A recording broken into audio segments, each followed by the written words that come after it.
rolls on. Today we're going to talk about the LSU Tigers. Perhaps you've heard of them. They're kind of a big deal in college baseball. Excited to talk about that team, a team that had a roller coaster of a season, you might say, last year. I kind of, Mark, I guess this is where we'll start maybe. I had kind of forgotten how deep the hole was they dug for themselves last year. I thought I knew it was fairly deep, but I must have just totally forgotten it was 3-12 in the league. Brutal. Like that's not even so much digging a hole as like falling into a canyon, and they got it done though. They get into the postseason, they get hot, but man, they were in pretty bad shape there for a little while. So the comeback to be playing, as probably one of the best 10 or 15 teams in the country by the time it was all said and done, and just running into a UNC team that was also among the best 10 or 15 teams in the country, is a pretty impressive turnaround. And I think speaks volumes to why with this team, even with the decent amount of turnover on the roster, I feel pretty good about it being a contender, even if it might take a little time to get there. Yeah. If you recall last year, those first, what was it, maybe 5 weekends of conference play were just brutal. It was just one top 10 team after another. And, we talk about this all the time. If you have just a little bit of struggle, there's no get right week. It can continue to just avalanche on you. And that's what happened. And then by the time they kind of got their breath back, they had such a big hole, and it was touch and go to even one, to make it to Hoover, and then two, to get into the SEC tournament, where they played great, and they took all the mystery out of it and ended up a 2 seed. And one of the, as you mentioned, one of the better teams, certainly the latter half of the year, they were playing as well as anyone. However, you kind of alluded to this, they lost a ton, especially on the mound. I mean, it's going to be a rebuilt pitching staff. The lineup has some guys back, but they brought in so much that I think even it's going to look different. And while they were certainly playing pretty well at the end of last year, this year's team is much more talented, and it has a higher ceiling. And this team can win it all if it breaks right. And I think, if you look at an LSU program, that's the expectation going in every year. And last year, after the slow start, you had to kind of temper expectations and refocus. And that's an uncomfortable spot for the fans of that program. But this year, I don't think they're going to have to go through that roller coaster. I think they're going to be pretty solid all the way through. And one of these programs that, even though the schedule is pretty challenging, I think they're going to be able to maintain more consistency, primarily because and we'll talk about this in depth, there's so much on the mound. They have so many options. If you have a guy that just doesn't have it, you don't have to roll with him. You can have the quick hook, and they're going to be, multiple guys who are stretched out who can give you distance. And I think that's going to be the primary difference, even though, you don't have a Tommy White. You don't have Hayden Travinsky. You don't have some of these guys that are, that were really a big part of that offense a year ago. I mean, we'll start with the mound just because you mentioned that's kind of where a lot of the headline stuff is. And I'm with you in that the options are absolutely plentiful. Mm-hmm. What's interesting to me is, though, how it's going to shake out. Maybe they just end up having one of those rotations where the Sunday guy and the Friday guy are just kind of interchangeable, and it's not, roles aren't really all that important. Like that's a thing that happens and is totally valid. But do they find a guy along the way who's just a real dude? I mean, could it be Cade Anderson, who had some nice moments last year and certainly has the stuff to get it done? Is it Chase Shores, who's had about as bad injury luck as you could really have over a couple of years? Is it Anthony Ianson from UC San Diego? Is it Connor Ware, a JUCO transfer who was on that juggernaut Pearl River team? And I could go on and on here, but the point is they're without even a picture of Luke Holman's experience level last year, where Luke Holman was kind of taking on a little bit of a new role in that we knew going in, hey, you're going to be the Friday guy on a national title contending team, or so we thought. Whereas at Alabama, it was he kind of came on, but it wasn't necessarily the expectation from the jump, but even still had a decent amount of weekend experience. We don't really have that. Cade Anderson has some experience, but not a full time deal as a weekend guy from the jump. So to me, that's kind of what's interesting. Is this a really good depth rotation that has just a bunch of guys who can do a bunch of different things, or as time goes on, does someone emerge as the real workhorse in this group? Yeah, it's a great question. And what Jay Johnson told me is they were taking 8 guys and having them stretched out, ready to start, and then they would go into the preseason and just kind of see what roles people fit best in. And just because you might be one of the 3 best doesn't mean you're going to be a weekend starter. Maybe your stuff just fits better as a piggyback or as a closer or a long relay or wherever it fits, because you have so many other options. It's what's best for the team, not necessarily what's best for your individual performance. So, you mentioned Kate Anderson, lefty who pitched really well last year at times, primarily in midweek, but he had a really good fall. He's had a velocity uptick and just kind of matures like you see a lot of times as freshmen become sophomores. Um, the guy that just blew me away this fall was Connor Ware. I knew nothing about him, and and what happened with him is he was the best pitcher all fall. And when I saw him, he faced 6 batters and struck out 5 of them. And I think the other one was like weak contact. I mean, it was real stuff. And I do feel like if he continues that, right? We've all seen fall All Americans who don't follow it up in the spring.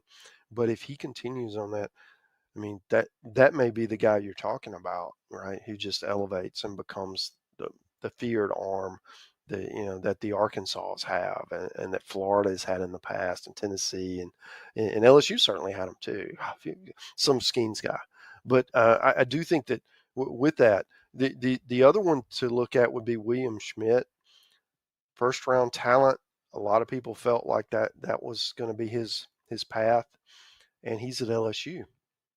Wanted to play college baseball, probably wanted to get talked about on Highway to Hoover. I mean, that's the draw these days, right? So Absolutely. he's absolutely going to get that chance. And with that kind of stuff, usually if you come to school and you're quote the elite round premium talent, you're expected to jump in right away. Well, at LSU, he can do that, but he doesn't have to because there's so many other options there. And I do think that because of that, you can kind of slow play him and make sure that he's ready, on his own timetable and not rush him at all. Another pitcher, Kason Evans, another freshman, really impressive fall. I think he's going to be I don't know if it'll be this year, but he's going to be one of these guys that we talk about, and it may be this year. It's really, up to him and how some of the other contenders do. And one other guy I'd like to touch on is Gavin Guidry. He's been their closer or a late inning reliever for the first 2 seasons, and they stretched him out. Wanted to see if what it would look like if he started, and he pitched well that way. So, don't just assume that he's going to be a bullpen piece. If they like him in that role, he could either be, he could be a starter or he could be just hey, come in the 5th inning and finish it kind of guy. And those are, so valuable and especially on a, Friday, Saturday night when you're battling, one of these elite teams. So I like that. We haven't talked about Jacob Myers, who's a, transfer from Nichols. Great stuff. If he throws strikes, he could be an absolute phenom, right? And that's been the knock on him last year. He didn't throw enough, and at Nichols after a great freshman year. So you have all of these pieces, and you're not dependent on, hey, this guy's got to do it for us, right? And I think that's a good place to be on the mound, where nobody should be pressing other than you got a lot of really good teammates that you're competing against for those innings, but nobody's got to be a can't miss because they're. I would think out of all of these guys and others that we haven't even got to yet, LSU they're gonna have one of the deepest, most talented pitching staffs in the country. Agreed. And I think one thing they do pretty well, really well at LSU is twofold, but they're of a piece with each other. One is that nobody on the roster just gets lost. Like Hmm.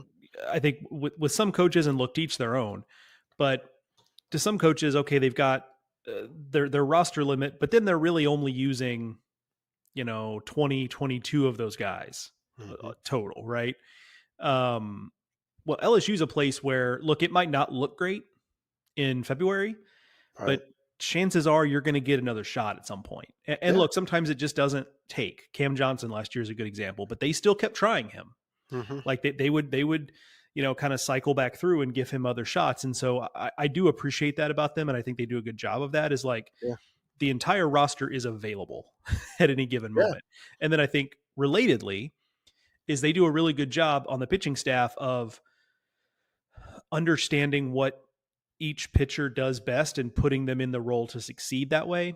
Now, look, Hmm. sometimes you just have injuries and you end up having to stretch yourself thin. That's just a reality. But in a perfect world, like it's a situation where, to your point about Jacob Myers, where look, it's an elite fastball, both in velocity and in terms of its profile, and putting him in a role where he's going to have to start and get you deep in games and work through the lineup multiple times is probably just not going to work with him. Yeah. But they have the luxury of just saying, look, we can bring him in when we really need to strike out. Yeah. Just use him that way. Or I think about Gavin Guidry last year, where his numbers are really doggone good, but I just think they realize, like, hey, we don't want to overexpose him, Right. and so he's going to be kind of in this short relief role where it's kind of 3 or 4 outs, and then we move on, which I think is really smart usage. Not to say pitchers can't eventually kind of graduate to something else, but within the context of a season, I feel like they do a really good job of saying, here's what you do best, here's what we see for you, and then sticking to it, which I think is sometimes, look, barring injuries, I think is sometimes a thing that you can get in trouble with, is kind of being a little bit more nebulous about role and trying to ask a little too much in some cases. Yeah. That's great points. And I love the opportunity. Okay. These three guys coming up in the seventh inning are really aggressive. Let's bring Myers in here and let's go aggressive on aggressive. Hey, they may expand the zone and he's really hard to hit. It's really hard to put the bat on the ball.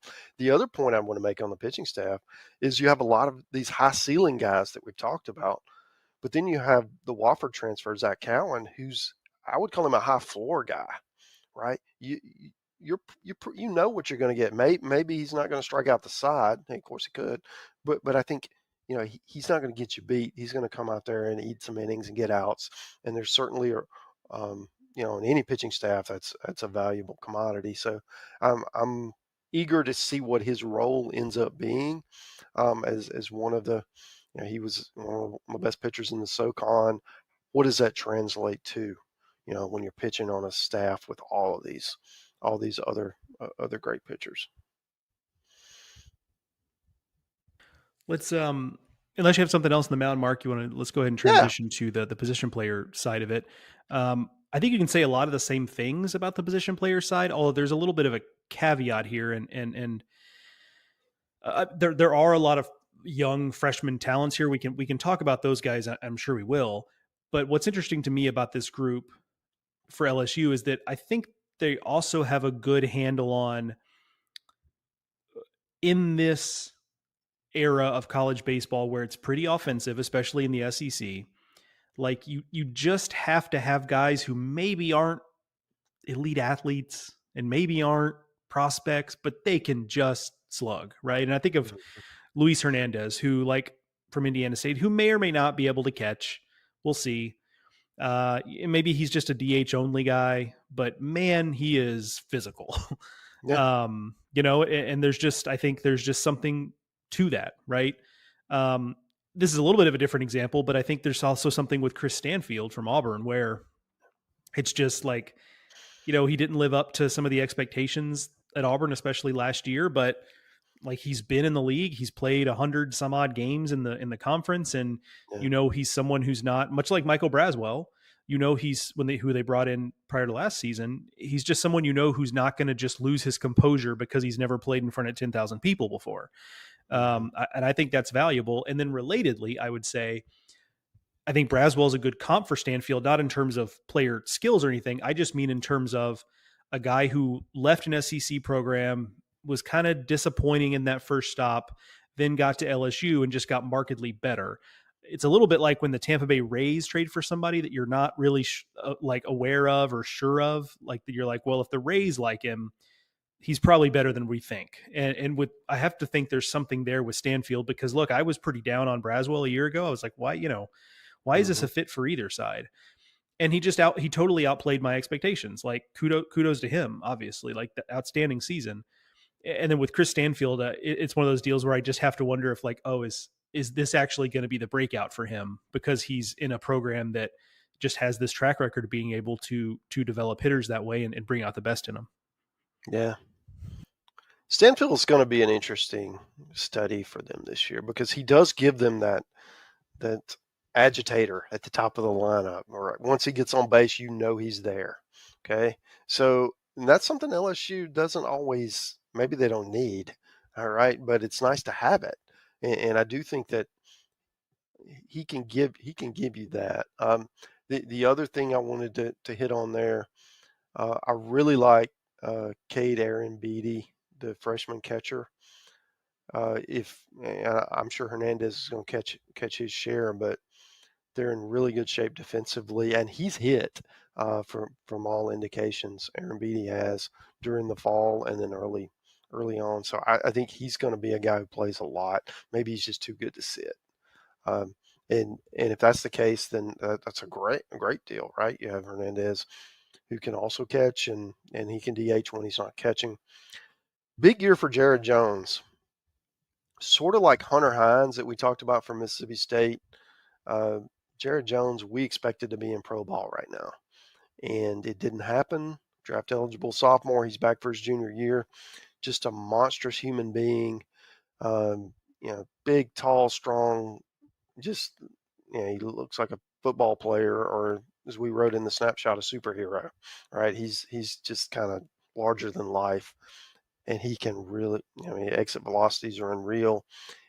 If the plate discipline comes around, and it was better last year than it was as a freshman, if he continues that to elevate that, this is a player who could be National Player of the Year. The skills are there, right? I mean, he's going to hit a lot of home runs, and if he's able to go the other way with it, so teams just can't expose that against him. I mean, this is a guy. Sky's the limit. I mean, you talk about a guy who did not get signed professionally and gets to come back and elevate his stock. I mean, he could be a first rounder if he continues to ascend, and because just the physical tools are there.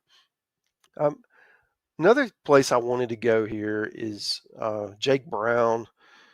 As a freshman, he had a tremendous fall at the plate last fall. Didn't really translate that to the spring. Had some moments, but just didn't live up to what a lot of us expected out of him. And it's tough as a freshman. I mean, very very few guys do. Well, he had a tremendous fall, probably their best hitter in the fall. And now he's coming in, and you expect him to be the everyday, probably right fielder, because he was a two-way player as a pitcher. He's got a big arm, good athlete. I do think that he's a person that if he and Jones can form that dynamic duo to kind of match what some of these other top programs have, then that changes how I feel about LSU's offense completely. I expect them to be good, but to what extent? Um, that's that's a big key for them. Derek Curiel, the left fielder, one of, if not the top freshman in the country. He's got a lot. He's come in and hit immediately. I think he's got star written all over him. It's just a question of how soon and to what extent. Uh, I guess the other piece I'd want to talk about is just the infield. What's it going to look like? Stephen Milam is back. He was second baseman last year. Jay Johnson has repeatedly called him their best defender on the infield. Usually your best defender slides over to short, and he certainly has that ability to do that, but will he? Right? Oh, you got to earn the right to play shortstop, and we'll see if how that transpires over the next few weeks and probably on into the season. I would expect there'll be some shuffling around as they try to figure out the best combination with the Utah Valley transfer Daniel Dickinson at second. You mentioned Braswell earlier. Michael Braswell, he was a shortstop last year. Could he be at third, or could Milam be at third and Braswell stay at short? I think they'll probably move that around and just see what it looks like. And that's one of the other storylines because LSU's got options, man. I mean, you've got a lot of outfielders. I mean, Ashton Larson was a starter at times last year. Is there going to be somewhere for him to play? Josh Pearson's played a ton of baseball. Where does he fit into all this? Dalton Beck, who's one of these high elite transfers, came in from Incarnate Word. What's his role, right? So, I mean, they've got 13, 14 easy guys that good enough to start, but there's not enough lineup spots. So that's going to be interesting as LSU because the schedule, other than the early season tournament, is not very challenging in the early season. So you got some time to kind of figure this stuff out before conference play. Yeah. I'm kind of fascinated. You mentioned Stephen Milam there, and I'm kind of fascinated by what his ceiling is. I Mm-hmm. think, remember, he wasn't in the lineup necessarily every day last year from the very start. Like, Right. if I'm talking like first week of the season, he was kind of, he ended up starting, I'm looking at it now, A 68. lot. Yeah. He got in there pretty quick, but like early on, it was not a guarantee that he was going to be in there every single day. But he got in there and he just kind of forced his way into never being taken out, essentially. And he ended the year. I mean, he's their top returning hitter in terms of average, anyway. Mm-hmm. Tommy White led the team in hitting, but Stephen Milam was second there. And is what we saw kind of what he is? I mean, he's a smaller bodied player. Now he's got some strength there, but he's not the biggest guy. Like, is there more power there? These are honestly, these aren't leading questions. These are honest questions. Like, is he a true shortstop? Is there a little more power there? Like, does he run more than we think? As time goes on, does he fully kind of? I don't want to put Alex Bregman on him. It's an easy comparison to make. They're both prep shortstops from New Mexico who maybe are better at second or third ultimately, Mm-hmm. but in terms of when Bregman got to LSU, it was like, oh, this little tiny guy, Mm-hmm. and but he obviously turned into a superstar, not just at LSU, but in the big leagues. So I'm kind of fascinated by where Milam's ceiling is. What I will tell you is, last fall, a year ago, or a little more than a year ago, like Jay Johnson was as excited about him as anybody, and he wasn't necessarily. Actually, he just was not the most talented freshman in that freshman class, but Yeah. he was the one that Jay Johnson was like, that's a guy I had to have. Yeah. He's a gamer, like, and that's a cliche, but it's true. Like when the lights are bright, like it just seems like he comes to play in a way that not everyone does in those big moments. And can that kind of propel him or help propel him to a different plane? We'll find out. Yeah. I mean, it's a good call. I do think that he showed last year as a freshman that he did not blink and he was able to handle the bright lights. And now he's not a freshman anymore. He's a veteran. He's a sophomore who played enough that you have to like what you have with him. He's going to be in the lineup somewhere. He's probably going to hit near the top of the order, and it's can what's his ceiling you mentioned, or what's this year look like compared to last year? Because a lot of these freshman guys either they're just so talented that they're hits right away, or they're really advanced, or in his case, I think he's just a really competitive kid and was able to handle the step up in competition without a hurdle. So what does that look like in year two? That will be the question that we need to that he'll need to and let us know as the season goes on. I think one more thing to call out is just the overall depth of the lineup. If you have a guy who struggles, or maybe it's a matchup deal where the certain pitcher you just don't like, LSU's got options, and and I don't think that's going to be any different in March or April or May than it is now. I mean, a lot of teams look good in preseason, um, but it doesn't always work out that way. I really think that we mentioned earlier 13, 14, maybe even 15 guys who would start for a lot of teams around the country, and LSU is going to have to decide how to keep everybody engaged, how to keep everybody in the lineup, an appropriate amount to keep them sharp. And that's something Jay Johnson excels at. I mean, this is not a new LSU's had good players for a long time, and he really pulls those strings appropriately. Yeah, I think that's absolutely right. And, there's a reason why, in that 3, 4, 5 in the rankings, we have kind of LSU, Tennessee, Arkansas clustered, and there's a reason why LSU is at the front of it. Because it's somewhat similar to what we talked about in the Tennessee episode. Like, a lot of this is just a bet on the not just the brand, but the pedigree of the coaching staff and what they've accomplished, right? Because there are a lot of new faces. But we're trusting that, that